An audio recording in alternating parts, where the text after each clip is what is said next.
बिगड़ गया। 2 minute sister, 2 minute sister, मेरी बात मेरी तबीयत अच्छी नहीं। 2 मिनट।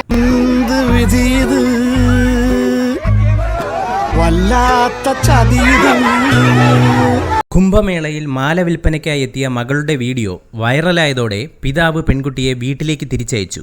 മധ്യപ്രദേശിലെ ഇൻഡോറിലുള്ള വീട്ടിലേക്കാണ് തുണികൊണ്ട് മൂടിപ്പൊതിഞ്ഞ് മൊണാലിസയെ പറഞ്ഞുവിട്ടത്. മാല വിൽക്കാനെത്തിയ മൊണാലിസയുടെ വീഡിയോയും വാർത്തയും കുറച്ചധികം ദിവസങ്ങളായി വൈറലാണ്. നിരവധി പേർ ശല്യം ചെയ്യാൻ എത്തിയതോടെയാണ് കുടുംബം വീട്ടിലേക്ക് പറഞ്ഞുവിട്ടത്. പരിചയപ്പെടാനും വീഡിയോ എടുക്കാനുമായി ആളുകളും വാർത്താമാധ്യമങ്ങളും വന്നു പൊതിഞ്ഞതോടെ പെൺകുട്ടിയും തളർന്നു. മഹാകുംഭമേളയിൽ മാല വിൽപ്പനയ്ക്കായി എത്തിയതാണ് മധ്യപ്രദേശിലെ നിർധന കുടുംബത്തിലെ അംഗമായ മൊണാലിസ. ആളുകൾ കൂടുന്ന സ്ഥലത്തും ഉത്സവങ്ങളിലുമെല്ലാം മുമ്പും മാല വിൽക്കാനായി അവൾ പോയിട്ടുണ്ട്. പക്ഷേ കുറച്ചധികം ദിവസമായി അവൾക്ക് ജോലി ചെയ്യാൻ കഴിയാത്ത വിധം ആളുകൾ ചുറ്റിനും കൂടിയതാണ് വിനയായത്.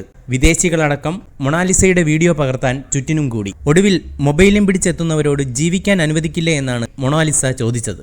അവസാനം മാല വിൽക്കുന്ന സ്ഥലത്തു നിന്നും മുഖം മറച്ച് പെൺകുട്ടിയെ രക്ഷപ്പെടുത്തുന്ന വീഡിയോയും ഇപ്പോൾ പുറത്തു വന്നിട്ടുണ്ട്. ഈ വാർത്ത ഇഷ്ടമായാൽ ലൈക്ക് ചെയ്യൂ, ഷെയർ ചെയ്യൂ. നിങ്ങളുടെ അഭിപ്രായം കമന്റായി രേഖപ്പെടുത്തൂ. സബ്സ്ക്രൈബ് ചെയ്യൂ. സൈബർ വിലാസം മീഡിയ നെറ്റ്വർക്ക്.